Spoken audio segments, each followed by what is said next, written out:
kami membagikan sebagian daripada firman-Mu, biarlah kami semuanya boleh mempersiapkan hati kami, sehingga hati kami pun menjadi tanah yang subur dan siap tanami oleh firman-Mu, sehingga firman-Mu itu berbuah-buah dan buahnya pun tinggal tetap dalam hati. Terima kasih ya Tuhan. Dalam nama Tuhan Yesus, mari kita yang siap menerima firman Tuhan sama-sama katakan amin. Pagi hari ini saya membagikan firman Tuhan yang saya beri judul Excellent Faith atau Excellent Faith, bukan perfect faith. Nah, kalau perfect atau perfect faith itu berbeda, yaitu iman yang sempurna. Tentunya kita sulit mencapai iman yang sempurna, tapi kalau excellent, excellent itu kan ada ruang-ruang di mana terjadi kesalahan, tetapi bagaimana kita bisa tetap ada dalam firman Tuhan, tetap ada dalam jalan-jalannya Tuhan. Kita lihat, kalau kita ngomong soal iman, maka Bapak Iman itu tidak salah kalau kita baca mengenai Abraham. Abraham itu menerima visi Tuhan, atau dia menerima nubuatan dari Tuhan, itu pada saat dia berusia 75 tahun. Kalau saya baca di Kejadian 12 ayat 4 dikatakan, lalu pergilah Abram seperti yang difirmankan Tuhan kepadanya, dan Lot pun ikut bersama-sama dengan dia, dan Abram berumur 75 tahun. Jadi jelas di situ usia Abram 75 tahun. Setelah dia menerima janji Tuhan, dia berangkat dari Haran menuju tanah perjanjian. Saat itu dia belum tahu di mana tanah perjanjian itu. Itu pada saat usia 75 tahun. Apa yang dijanjikan Tuhan kepada Abram adalah dia akan punya keturunan. Kalau kita baca di ayat Kejadian 21 ayat 5, adapun Abram berumur 100 tahun ketika Ishak anaknya lahir. Artinya apa? Artinya ada jeda 25 tahun dari visi itu yang Tuhan berikan, atau dari nubuatan yang Tuhan berikan kepada Abram. Sehingga apa yang dia nubuatkan, atau apa yang Tuhan nubuatkan, apa yang Abraham terima, itu perlu waktu 25 tahun untuk terjadi. Suatu perjalanan iman yang luar biasa. Nah, pertanyaannya adalah, apakah Abram pernah meragukan janji Tuhan? Ini yang sering terjadi dalam hidup kita. Makanya hari-hari ini mari kita belajar dari pahlawan-pahlawan iman. Pagi ini kita belajar dari pahlawan-pahlawan iman. Kalau kita baca di Kejadian 17 ayat 17, itu dikatakan, lalu tertunduklah Abraham. Saat itu namanya sudah Abraham. Kalau tadi di Kejadian 12 itu masih Abram namanya, di 17 itu Abraham. Artinya inilah saat Abraham menerima janji yang kedua. Lalu tertunduklah Abraham dan tertawa, serta berkata dalam hatinya, mungkinkah bagi seorang yang berumur 100 tahun dilahirkan seorang anak, dan mungkinkah Sarah yang telah berumur 90 tahun itu melahirkan seorang anak? Jadi, kalau ditanyakan, pernahkah Abraham meragukan janji Tuhan? Pernah. Pernahkah kita, pertanyaannya sekarang, pernahkah kita meragukan janji Tuhan? Bukan pernah lagi, mungkin sering. Apa iya Tuhan? Apa iya? Apa iya toh janjimu seperti ini? Apakah ini benar? Apakah ini akan terjadi? Karena kadang-kadang janji Tuhan itu begitu lama terrealisasi.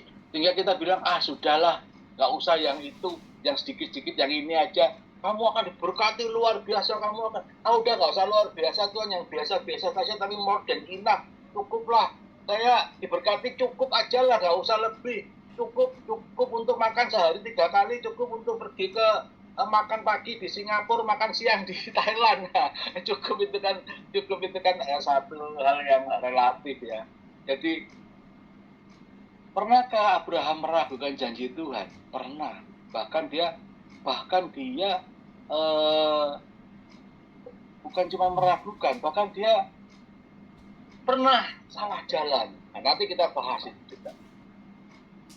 Jadi, kalau Bapak Ibu yang pernah meragukan janji Tuhan, jangan khawatir. Wah, saya nggak bisa Pak kalau jadi seperti Abraham, supaya janji Tuhan tetap terjadi. Enggak. Allah yang kita sembah di dalam nama Tuhan Yesus itu iya dan amin. Apa yang Dia janjikan pasti terjadi, asal kita tetap di jalan-jalannya. pada saat kata asal kita tetap di jalan-jalannya itu kan sebetulnya gampang diucapkan tapi sulit untuk dilakukan. Karena bagaimana kita bisa tetap ada di jalan-jalannya pada saat kita ragu. Pada saat kita ragu itu kita menceng dari jalurnya Tuhan. Pada saat kita ragu akan Tuhan kita menceng. Sudah keluar dari jalurnya Tuhan. Tetapi kita lihat Abraham itu ternyata tetap dia begitu diingatkan Tuhan, begitu diomongin Tuhan, yes, dia balik lagi terhadap Tuhan. Nah, inilah sikap yang disebut dengan excellent faith atau yang saya sebut iman yang hampir sempurna. Kalau sempurna itu nggak pernah menceng. Abraham menceng, boleh menceng dikit, boleh meragu dikit, tapi kemudian Tuhan ngomong lagi, Tuhan ingatkan lagi, maka dia berbalik lagi. Itulah sikap-sikap kita yang bisa kita pelajari dari Abraham. Bagaimana apapun kondisi kita, kalau kita pernah meragukan janji Tuhan di dalam hidup kita, tetap percaya dan baliklah, maka semuanya akan baik-baik saja dan semuanya akan terjadi. Seperti contoh yang pernah saya berikan, salah satu dari jemaat saya itu pernah suatu ketika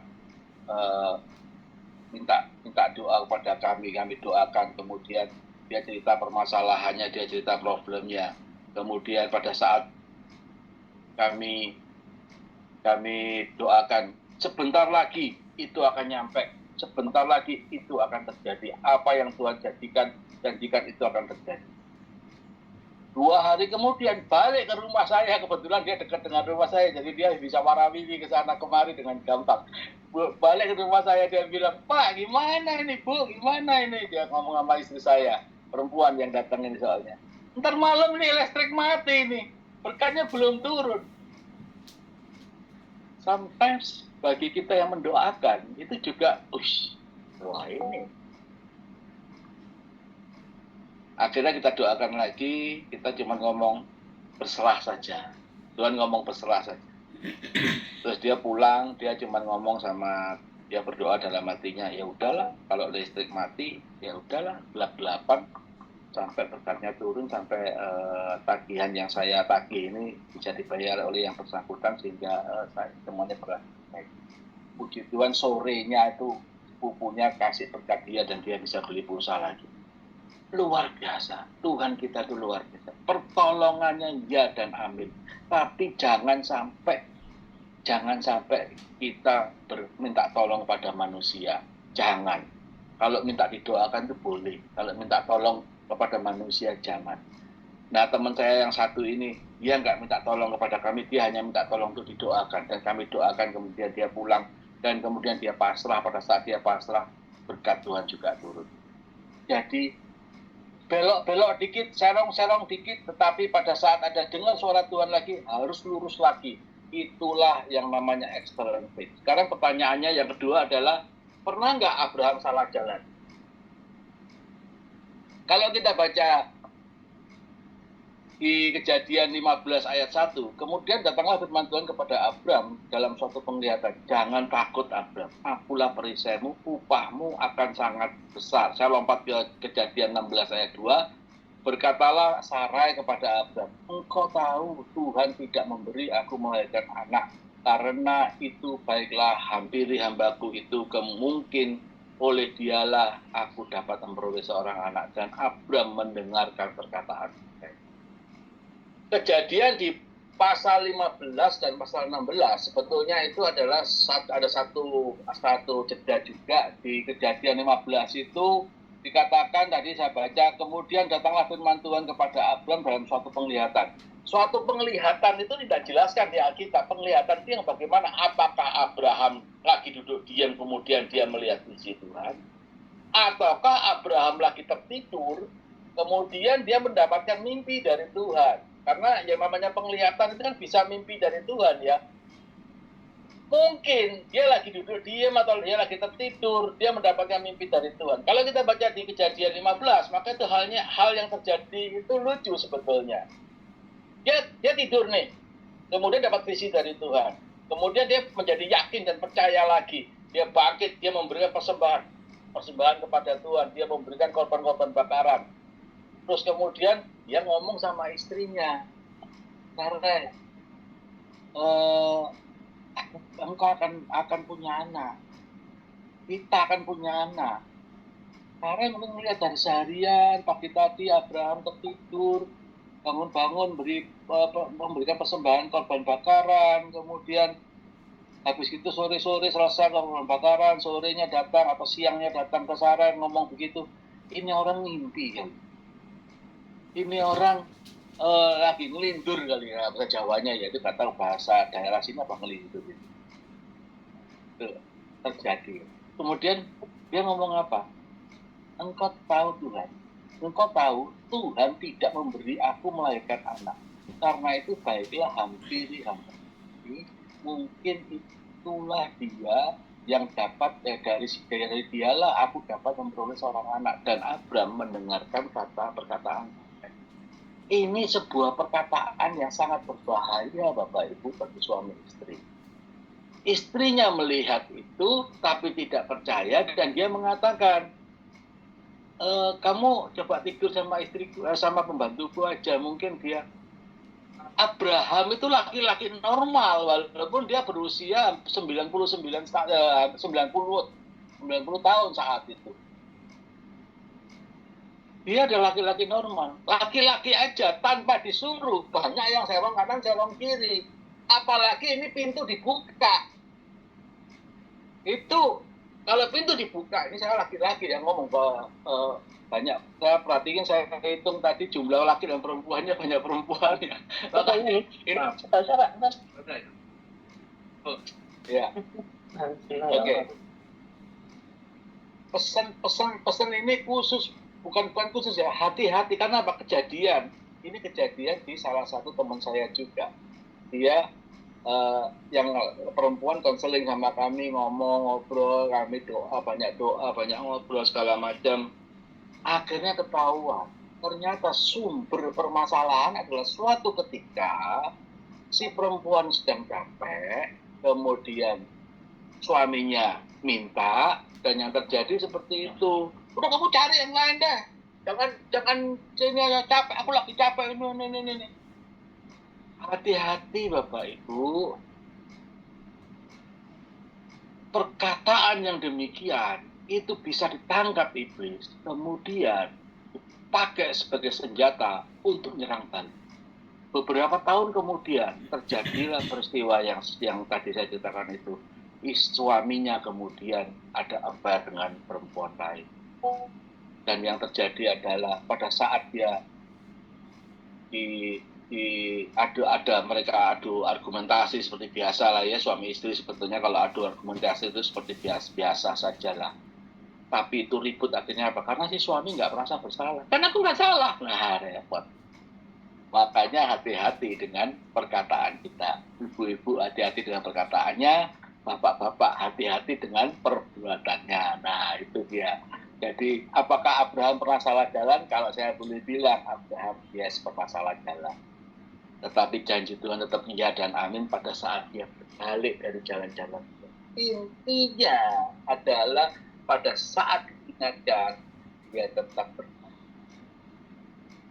Padahal kasus Abraham itu kalau kita lihat di Kejadian 16 ayat 3, jadi Sarai istri Abram itu mengambil Hagar hambanya orang Mesir itu. Yakni ketika Abram telah 10 tahun tinggal di tanah Kanaan, lalu memberikannya kepada Abram suaminya untuk menjadi istrinya. Jadi yang beri istrinya ini Sarai sendiri dalam kasus Abram. Tapi ya saya boleh bilang bahwa Abram salah jalan. Karena dia mempunyai istri yang berikutnya. Walaupun pada saat itu monogami belum dipertegas di dalam kekristenan. Tetapi di dalam kasus ini kita lihat sekarang kasusnya Hagar ini melebar sampai hari ini. Cuman yang baiknya adalah bagaimana sikap Tuhan terhadap sikap Abraham terhadap pesan Tuhan. Dalam Kejadian 21 ayat 10 dikatakan begini, berkatalah Sarah kepada Abraham, usirlah hamba perempuan itu beserta anaknya, sebab anak hamba itu tidak akan menjadi ahli waris bersama-sama dengan anakku Ishak. Hal itu sangat menyebalkan Abram oleh karena anak. Jadi Abram sempat nggak suka pada saat Sarah menyuruh mengusir Hagar. Apa alasannya? Kalau disebutkan di Alkitab karena anaknya. Tapi saya nggak tahu apakah ada behind story di belakangnya. Tetapi yang kita lihat adalah sikap Abraham. Pada saat di ayat 12 dikatakan, tetapi Allah berfirman kepada Abram, janganlah sebal hatimu karena hal anak dan budakmu. Tuhan tahu ya, kalau Abraham ngomong karena anaknya, tapi Tuhan ngomong anak dan budakmu. Nah, dalam segala yang dikatakan Sarah kepadamu, haruslah engkau mendengarkannya, sebab yang akan disebut keturunanmu ialah yang berasal dari kita. Jadi jelas, begitu Abraham ditegur oleh Tuhan, dia langsung berbalik, dia langsung bertobat. Kita tahu kisahnya, nanti kalau Bapak Ibu ingin tahu kisah Abraham, bisa baca kitab Kejadian, di mana Abraham mulai dari disuruh Tuhan, diminta Tuhan keluar dari Ur Kasdim sampai ke tanah perjanjian, kemudian dan seterusnya itu terjadi. Itu luar biasa. Jadi begitu dia ditegur, dia langsung berbalik. Begitu dia mendengarkan firman Tuhan, dia langsung ikut. Walaupun dia pernah ragu, walaupun dia pernah salah, walaupun dia pernah berbuat serong, tetaplah percaya, minta ampun dan bertobat, maka Tuhan yang Maha Pengasih dan Penyayang itu akan mengampuni dan akan tetap menerima kita kembali pada saat kita bertobat. Ingat, pada saat kita bertobat. Kalau enggak bertobat, ya enggak diterima kembali. Maka harus bertobat. Jadi iman yang excellent itu bukan kemudian enggak pernah salah, enggak pernah ngawur, enggak pernah serong. Pernah salah, pernah ngawur, pernah serong, it's okay. Tak asal balik lagi. Selalu balik kepada jalannya, selalu balik kepada jalurnya. Itu yang diminta Tuhan. Yang terakhir dari Abraham, kita belum terakhir ya, yang terakhir kisah Abraham. Saya ada 3 kisah nih yang saya ambil, tapi yang bawa dikit-dikit. Tetapi yang Abraham cukup panjang. Kisah Abraham ini yang terakhir ini adalah apa? Dia disuruh mengorbankan anak. Langsung dia mau korban. Di Kejadian 22 ayat 2, ambillah anakmu yang tunggal itu yang kau kasihi, yaitu Ishak, pergilah ke tanah Moria dan persembahkanlah dia di sana sebagai korban perkataran pada salah satu gunung yang akan kukatakan kepadamu. Langsung paginya, keesokan harinya ayat 3, pagi-pagi bangunlah Abraham, ia memasang pelana kuda keledainya dan memanggil 2 orang bujangnya beserta Ishak anaknya. Ia membelah kayu memotong bakaran, lalu berangkatlah ia ke tempat yang dikatakan Allah kepada. Mengenai firman Tuhan, Abraham no comment, langsung jalan, langsung taat.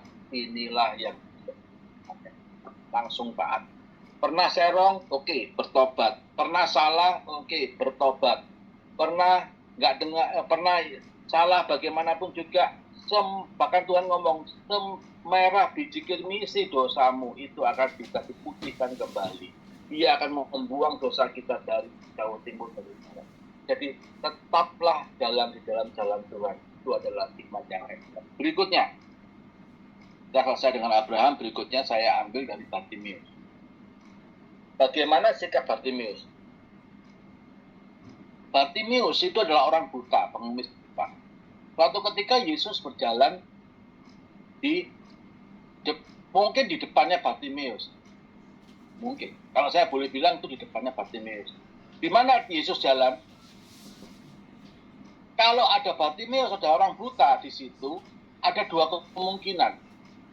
Kemungkinan pertama adalah Yesus berjalan sedang menuju Bait Allah. Karena di Bait Allah itu banyak orang pengemis.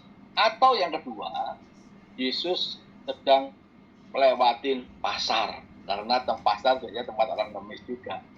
Tempat orang ramai. Kalau kita baca di Markus 10 ayat 46 dikatakan, kemudian mereka sampai di Yeriko. Jadi sampai masuk kota dia. Masuk kota. Ketika Yesus meninggalkan Yeriko bersama dengan murid-muridnya dan orang banyak, seorang pengemis buta bernama Bartimeus, anak Timeus, sedang duduk di pinggir jalan. Dia sedang duduk di pinggir jalan. Lalu ketika ia mendengar bahwa itu Yesus, ada orang jalan lewat depan dia. Yesus itu minimal diikuti 12 murid, minimal. Kemudian belum orang-orang yang sudah didoakan, yang sudah tahu Yesus, sudah tahu siapa Yesus, banyak mukjizat yang dia buat, kepingin dapat mukjizatnya, kepingin dapat hikmatnya, kepingin dapat segala sesuatunya, kepingin didoakan oleh Yesus. Itu jalan mengikuti Yesus, sehingga Yesus itu jalan mungkin bisa dengan 20 orang jalan. Bartimeus, dia buta tapi nggak budek, sehingga dia tahu kok rame, ada orang rame jalan di depan saya nih. Dia mungkin sambil merem nggak ngeliat gitu, tapi kok ini orang rame, ini orang rame ngomong ini. Dia mungkin tanya sama yang duduk di sebelahnya, ada apa ini kok rame? Itu Yesus lewat gitu. Oh, Yesus yang suka nyembuhin orang itu ya? Yesus yang suka doain orang itu ya? Yesus yang suka ngajar di bait Allah itu ya? Dan segala macam. Iya, itu Yesus. Ketika dia tahu pasti bahwa itu adalah Yesus yang dimaksud, yang dia tunggu, yang dia nantikan. Karena dia nggak bisa kemana-mana, dia hanya bisa menantikan, dia hanya bisa nunggu. Tuhan, suatu ketika kalau engkau lewat depanku sini, aku pasti sembuh.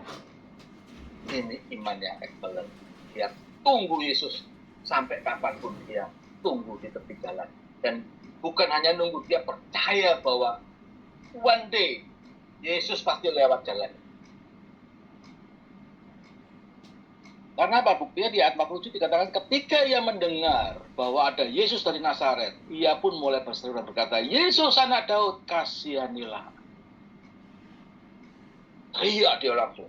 Dia nggak tahu Yesus ada di mana, apakah Yesus di depannya, apakah Yesus sudah lewat dari dia jauh, apakah Yesus masih belum ngelewatin dia. Dia nggak tahu, pokoknya ada orang rame aja jalan. Karena dia buta ya dia teriak aja, dia nggak tahu sejauh mana Yesus, dan dia nggak tahu yang mana dari puluhan orang yang jalan di depannya atau belasan orang yang jalan di depannya ini, dia nggak tahu siapa yang Yesus, yang mana satu Yesus, dia nggak tahu. Makanya dan supaya dia didengar, maka dia langsung teriak. Begitu dia mendengar dari Tuhan Yesus, maka dia di ayat 48 dikatakan, dan banyak orang menegurnya. Orang samping-sampingnya, orang langsung, jangan rame, ini Yesus mau lewat, jangan rame. Menyuruhnya diam. Namun semakin dia disuruh, semakin dia berteriak, anak Daud, kasihanilah aku. Dia langsung teriak, disuruh diam, teriak lagi, suruh diam, teriak lagi. Sampai Yesus berhenti dan mendengar. Ada apa itu? Coba panggil dia. Mereka pun memanggil orang buta itu dan berkata kepadanya, kuatkanlah hati, berdirilah, ia memanggil. Nah, yang dinamakan iman yang excellent itu apa? Sambil melepas jubah. Ternyata ini adalah tindakan iman. Melepas jubahnya itu tindakan iman. Jubah orang buta di zaman itu jubahnya beda. Jadi kalau orang buta itu jubahnya berbeda supaya orang tahu ini orang buta. Makanya kalau ada orang yang berjubah demikian, kamu mesti hati-hati, dia orang buta. Dia melepas jubahnya dan lari menghadapi, berdiri dan datang kepada Yesus. Jadi dia melepas jubahnya, melepaskan kebutaannya, tanda kebutaannya dia lepas. Dan Yesus berkata kepadanya, apa yang kamu inginkan untuk aku lakukan bagimu? Orang itu menjawab, Rabi, biarkan aku melihat. Luar biasa. Dengan iman dia percaya bahwa dia begitu ketemu Tuhan Yesus, maka dia akan disembuhkan. Tindakan iman dari Bartimeus yang luar biasa. Satu lagi, setelah itu kita selesai, nanti saya akan saya didorong Tuhan untuk mendoakan Bapak Ibu. Nanti yang sakit bisa angkat tangan atau bagaimana supaya nanti saya bisa mendoakan. Tetapi untuk orang sakit ini Tuhan pesan harus punya iman dan percaya bahwa betul-betul bisa disembuhkan. Maka seperti Bartimeus, maka dia akan disembuhkan. Terakhir Petrus. Ini kejadiannya adalah Petrus pada saat itu sedang di danau, di Matius 14 ayat 24. Saya bacakan. Akan tetapi perahu itu tidak jauh dari daratan, diombang-ambingkan gelombang karena berlawanan dengan arah angin. Pada jam keempat, jadi pada jam 4 itu jam 4 ya paling, nggak tahu saya. Tapi di situ jam keempat malam itu ia datang kepada mereka berjalan di atas air. Jadi perahu dari murid itu kena gelombang, kena badai, dan Tuhan Yesus berjalan di atas air. Ini setelah kejadian 5 roti 2 ikan. Bapak baca di kitab sebelumnya, nanti akan ketemu bahwa kejadian ini ditulis setelah kejadian 5 roti dan 2 ikan. Ketika para murid melihatnya berjalan di atas air, mereka sangat takut dan berseru, "Itu Tuhan." Lalu mereka berteriak-teriak karena ketakutan. Akan tetapi Yesus langsung berbicara kepada mereka, katanya, "Kuatkanlah hatimu, ini aku." Nah, kadang-kadang orang yang sedang panik, galau, lihat Tuhan jadi hantu, ya kan? "Ini aku, jangan takut." Dan Petrus berkata kepadanya, "Tuhan, jika itu engkau, suruhlah aku datang kepadamu di atas air." Ini tindakan dari iman Petrus. Yesus berkata, "Datanglah." Begitu Yesus ngomong, "Datanglah," Petrus langsung keluar dari perahu berjalan mendekati Yesus. Pertanyaannya saat itu sedang badainya sudah reda atau belum? Badainya itu belum reda. Kalau kita baca di ayat 32, ketika mereka masuk ke dalam perahu, mereka itu adalah Yesus dan Petrus, angin pun berhenti. Tapi badainya pada saat Petrus berjalan menuju Yesus itu badainya belum berhenti. Langkah-langkah iman dibutuhkan pada saat badainya belum berhenti.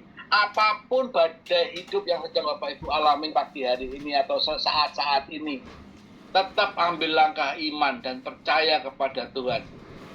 Kalau itu sakit, tetap percaya kepada Tuhan. Jamah jumbai bajunya, jamah dia, maka itu akan terjadi kesembuhan. Kalau terjadi masalah hutang piutang, percaya kepada Tuhan, pasti itu akan terjadi. Kalau ada masalah segala sesuatu, masalah keuangan, masalah rumah tangga, yang paling rumit itu masalah rumah tangga. Kalau masalah rumah tangga harus ditelisik sampai dalam, di mana ujung persoalannya, dan pengampunan, pertobatan harus terjadi sehingga pemulihan itu sulit. Karena saya lihat sulit kalau masalah rumah tangga itu hanya diselesaikan oleh satu pihak, harus dua belah pihak. Harus, kalau ada kasus suami istri ya, suami istrinya yang harus dibereskan. Kalau ada kasus anak dan orang tua ya, dua-duanya harus hadir dibereskan. Jadi pemberesan masalah rumah tangga ini agak rumit. Sedangkan pemberesan masalah yang lain itu hanya perlu waktu, tunggu waktunya, percaya saja, tunggu waktu, berdoa, ambil langkah iman, maka semua itu terjadi. Sekarang pilihannya ada di tangan Bapak Ibu sekalian, dan apakah kita menjadi seperti Petrus yang turun terjun mendatangi Yesus, ataukah kita tetap di perahu, diam, lihat, nonton. Mau nonton ada mujizat, ya monggo silahkan. Mau menerima mujizat, ya ayo kita berjalan mendekati Yesus. Pagi hari ini saya undang kita semuanya untuk berjalan mendekati Yesus. Berjalan menjamah jubah-jubahnya. Berjalan menjamah hadiratnya. Hadir dalam hadiratnya. Maka percayalah mujizat-mujizat itu akan terjadi. Percayalah persoalan-persoalan yang Bapak Ibu hadapi itu akan terselesaikan dengan baik. Pada dasarnya persoalan umat manusia itu hanya ada 3, nggak lebih, hanya 3. Selama saya melayani Tuhan, saya jumpai persoalan manusia itu hanya 3. 3 itu apa? 1, yang paling banyak ini keuangan. Keuangan ini. Biasanya kalau sudah rumahnya mau disita, mau disita, datang ke hamba Tuhan minta doa. Biasanya dia doa tuh, "Pak, Ibu, mohon tolong dong doain saya supaya ini gini." Ya dulu waktu kamu ini itu kenapa nggak nyari? Sekarang pada saat ada masalah nyari hamba Tuhan. Ya Jadi hamba Tuhan ini kebanyakan kelimpahan masalah. Gak masalah sih, itu memang tugas kami sih untuk melayani Bapak Ibu semuanya gitu kan. Tetapi ya ayo kita bareng-bareng di dalam menyelesaikan persoalan itu harus tindakan bareng-bareng. Iman kita harus bangkit, iman yang didoakan harus bangkit, iman yang mendoakan juga harus bangkit. Jadi sama-sama bekerja sama di dalam iman untuk mencapai tujuan, untuk menolong orang-orang ini. Ini yang pertama, mereka uang. Persoalan kedua itu adalah mengenai hubungan keluarga yang tadi saya singgung di pertama kali, kejadian pada Abraham. Abraham pun bapak iman itu terjadi kasus itu. Pada saat Sarah diomongin bahwa Abraham akan punya anak, itu pemikiran Sarah terjadi kreativitas yang aneh, sehingga kemudian Abraham akhirnya berjalan dengan suatu, setelah mereka menyadari bahwa Sarah pun bisa punya anak, menghadapi kenyataan seperti itu, maka Sarah pun minta kepada Abraham untuk mengusir Hagar. Dan itu disetujui Tuhan. Makanya hati-hati persoalan keluarga, persoalan keuangan tadi, persoalan keluarga. Yang ketiga persoalan apa? Yang ketiga itu sakit penyakit. Nah, kalau sakit penyakit, di dalam banyak hal, di dalam banyak kasus, banyak kita berserah. Sakit penyakit itu cuma dibagi dua.